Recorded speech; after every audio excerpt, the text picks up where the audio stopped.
Good morning, ladies and gentlemen.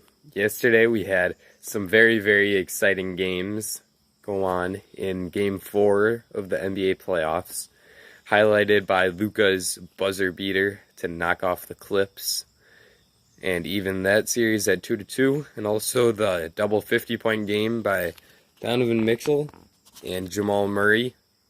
So, lots to talk about today, and we'll get into it with Sixers Celtics. And if you would have told me that the Sixers would be the first team eliminated from the NBA playoffs before the season, I wouldn't have believed you one bit. I thought this team was probably the Bucks' biggest competition in the Eastern Conference, and they were really the only Eastern Conference team I was scared of as a Bucks fan that could knock off our squad. But they really came out and underwhelmed again this season. It seems like every year they're supposed to take that next step, and every year they don't, which is why I believe that this is probably Brett Brown's last game as the coach of the Philadelphia 76ers, which I'm not sure that he really is a bad coach. I think that he'll probably get another shot in the league, maybe in New Orleans. I think that would be a pretty good landing spot for him. But it's time for him to go. He can't have this job anymore because this team just seems to underwhelm every year, and I don't know if that's his fault or Embiid's fault, but I think that if you need to make a change, you should start by making a coaching change instead of trading away a star. So if they fire Brett Brown and again they struggle next season, then it might be time to start thinking about a swap of Embiid or Simmons. And well, I guess I'll say that later today, or maybe it's up before this, but I have a 76ers offseason preview video coming out, so I'll talk about that a lot more in that video. But yeah, Celtics come away with a big win. It's Kemba's first series victory, which is great to see because this guy is a top 30 player in our league, and he was just stuck in Charlotte where they could not win, and now he's with a winning team, and it's fun to see him in the playoffs because obviously we know he's one of the most clutch college players of the past, well, for sure the past decade, but maybe all time. He had that huge NCAA tournament run in 2011. But he really changed this series as a guard who could score. They didn't have a great matchup for him because usually the top perimeter defender would be matched up on Tatum or Brown. So Kemba did a great job this series. I think yesterday he had 35 points. I don't have it written in my notes, but I think it was somewhere in that range. And just played a great game. He's just such a good point guard, and there's quotes out there of him saying that he's okay with not being the face of the franchise and that he knows that Jason and Jalen are great players and he's okay with taking a step back out of the spotlight for those two. He's just a great teammate, great point guard, and a guy that you have to want on your team. The Celtics did display a fouling tendency, especially in the first quarter yesterday, and I think that is not a great sign for them because they're an undersized team to begin with, so if they're resorting to hacking players in order to get defensive stops, that's not good, especially when you're running into players like Giannis in the Eastern Conference Finals, or even like Siakam gets to the line a lot as well for the Raptors, who they'll be matched up with in the second round. Series preview coming soon for that. But I don't think that's a good sign for them, and it's something that Brad Stevens definitely needs to work on with them. Especially because it wasn't even like it was just they were following Embiid. They were following Josh Richardson a lot, and he's probably, he's an above average guard, but is he a superstar? Is he a Kyle Lowry, Chris Middleton, Jimmy Butler level player? No, and those are the type of guards they're going to be playing against in the rest of the playoffs. So they need to work on that for sure. Alec Burks just seems like he's really important for this 76ers team. He just is really one of the only guys who can score buckets off that bench. And I don't know if he's a free agent, and I feel like players like him, you know, a wing who can score. He's not a great defender, but he's certainly not terrible. I feel like he's got to be in the $10 million annual contract range. Maybe 6 or 8, but still, I mean, the Sixers are pretty capped out, and they've got a lot of draft picks already that they're going to have to sign. I think they have 5 draft picks in this upcoming draft, 1 first rounder, 4 second rounders, and obviously a lot of those might get traded. But I don't know if they're going to be able to afford to bring him back, and he was a very key piece for them. And Glenn Robinson also has a player option. His contract was only $2 million, so I'm sure he'll decline it and try to get paid a bit more. But more talk about this on the Sixers offseason preview. I think I need to reassess my take on Jason Tatum, because this guy was a star in this series, and he was the best player on the court. He looked better than Embiid, for sure. And I said that he's on a Chris Middleton, Bradley Beal level, and I think that he's proven to me now that he's definitely above those two. Definitely above Middleton. I've always been too high on Middleton as a Bucks fan and overrate him a bit, but definitely better than him. Maybe not Bradley Beal, but his defense is better than Brad's, so I think I'll give him the benefit of the doubt, especially because, you know, he's proven he can be the best player on a good team, and when the Wizards were making the playoffs every year, I'm not sure Brad Beal was their best player. I think it was probably John Wall. So, yeah, I think Tatum is a top 20 guy for sure. I was saying top 30, maybe top 25 before, but after watching this series, this guy is so good. He is just so fluid. He can knock down these impressive three-pointers that are very tough shots.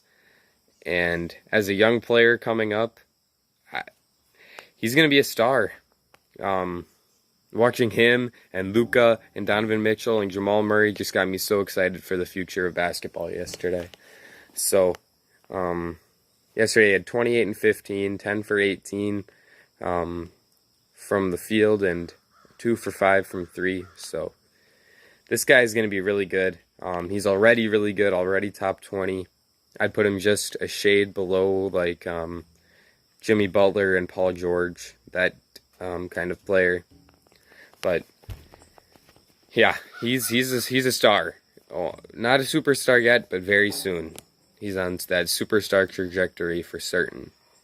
And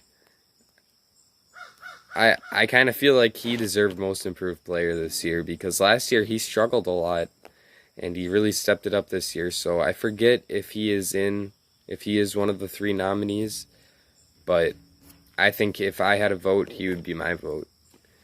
But like I said, I'm not ready to put him in what Colin Cowherd says. Colin says he's a top 6 player, which is definitely overrating the guy. But top 15, maybe top 20 for sure. That's where I'm comfortable putting him right now. Second game of the day was the Clippers Mavericks game, and oh boy, that was just an outstanding game of basketball. Got to start with Luka. Didn't even know if this guy was going to play. I didn't even watch the first half of this game because I said, well, I'm going to be watching 3 other basketball games already today. And if KP isn't playing, I don't think I need to watch this one. I'm not sure it's going to be close. And honestly, I'm pretty surprised Luka even played. You would think that they would try to rest him up, get him ready for Game 5 on that bum ankle, and maybe him and Kristaps can make a run at it once Kristaps is healthy as well. But that was not the mentality they took. They sent him out there, and oh boy, did he play great. 46 minutes. So 41 in the regulation. He had 43, 17, and 16, which is just a video game stat line. Ridiculous effort from him there. 43 points. He scored that on only 31 shots. He was 18 for 31. 4 for 10 from the three-point line. This guy is incredible. I think this was the first of many clutch Luka playoff games that we will see. Because he's only, 20, 21? This guy is so young and so great. And look out, because watching him play yesterday, Matt looks like he could carry his team to 10 straight championships. This guy's amazing. And I'm only being a little sarcastic there. Porzingis being out, I think Dallas struggled without him a bit offensively in the first quarter, but obviously they were fine the rest of the game. Guys stepped up. Tim Hardaway had 20 plus. Seth Curry had a good game again. This guy is just so efficient. Trey Burke stepped up again. And offense is not where you're worried about the Mavs. Even without their second best player, they still were able to put up 135 points. So this team has got something special brewing. Curry, like I said, just so efficient. He had 15 yesterday on 6 for 9 shooting, and he didn't make a 3, which is a very non-Seth Curry thing to do. But he's just a very consistent offensive option for this team, and they've needed him in this series, and he's been a really good player for them, and a good piece in their offense, and he's a winning player. Look what he did last year with Portland. He hit big shots for them down the stretch in the playoffs against the Nuggets and the Thunder. He played well in both of those series also. So, yeah, Seth Curry, winning player. I'd love to have him on my team, that's for sure. Trey Burke stepped it up, and I think it's just so funny that he played this well on the day where the 76ers were eliminated because they pretty much just cut him. So that does not look good for them. He had 25 points on a very efficient 10 for 14 shooting, and he was also 4 for 5 from 3. This guy is really good. I've been saying it ever since this series started. He deserves a spot on an NBA roster, and I think that he's going to go on to have a great career. He's a gunner off the bench. He's going to get you buckets, and he's been showing it in this series. He started yesterday in KP's place, so obviously he's a bit of a minus on defense, but he's a really good player.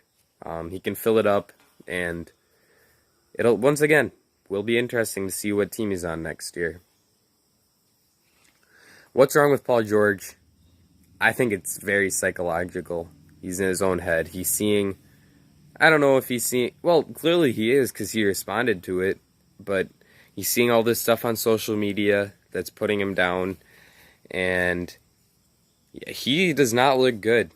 He does not look like the top 10 player they signed him as, and even the top 15 player he's supposed to be.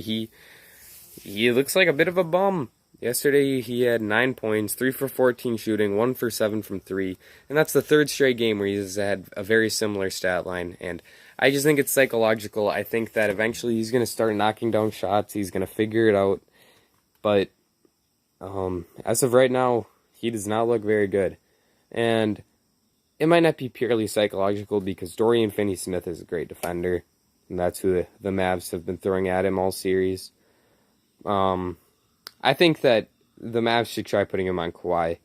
Because now that I think Paul George is in his head a little bit, they can afford to have a different kind of matchup on him. And I definitely trust Dorian Finney-Smith on Kawhi instead of Maxi Kleber.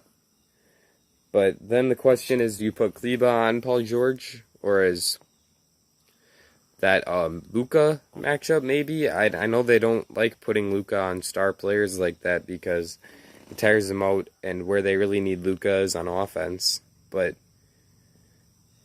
that's definitely an interesting thing in this series, I would say. Yeah, they need him to step up. Paul George cannot continue playing like this. He can't struggle anymore because, in case you haven't noticed, it's 2-2 now. The Mavs are right in this, the young guys. So, yeah, this is quickly becoming my favorite series. Can't wait to see what happens with it. Chicken Wing Lou had a masterpiece yesterday. 36 points, 13 for 20 from the field, 2 for 4 from 3, 8 for 9 from the line. Sorry, I'm having a bit of trouble with lighting, so if it looks like I'm in a different position, it's because I'm in a different chair. So, Chicken Wing Lou, 36 points, 13 for 20 shooting, 2 for 4 for 3, and 8 for 9 from the line. And this is what they needed from him. He needed to step up with Kawhi being, Paul George struggling. Kawhi actually didn't have a great first 3 quarters, but in the fourth quarter he stepped it up. But, yeah, Lou carried the scoring load for a large part of that game, and yeah, he's one of the greatest bench players to ever do it, so very impressive from him. Reggie Jackson also increased his production. He had a pretty good game also, but his defense obviously isn't great. We'll get to that a bit more later, but they were definitely targeting him on that end, trying to get him on Luka. The Mavs out-rebounded the Clippers 54-41. I also think that was played a huge part in this game. Zubac only had 4 rebounds, and he's really the biggest guy by far on this Clippers team, so they need him to rip down a few more boards than he did yesterday. And Pat Bev being out also makes a huge deal because it's these perimeter scorers from the Mavs that are really killing the Clippers. Luka had 43, Trey Burke had 25, and Seth Curry had 15. And Tim Hardaway had 21. So that is 64, 89, 104 points from 4 guys on the perimeter. So they definitely need him back. He's their best, well, maybe not their best perimeter defender, but he's another option for them to throw at these guys. And Reggie Jackson was not getting it done on that end of the floor yesterday. And he also just gives them more flexibility in the type of lineups they can put out there because they can play a bit smaller with him since he can line up at the 2 and even the 3. He can guard 3s. So they can go small with him, kind of like they did yesterday. I think down the stretch they were playing Marcus Morris at the 5, Kawhi at the 4, Paul George, Lou Will, and Reggie Jackson was the lineup. And he can help with that lineup even more, make them switchable at all 5 positions, because that's just really scary to see that kind of lineup being thrown at you. And so I did not check how long he's out.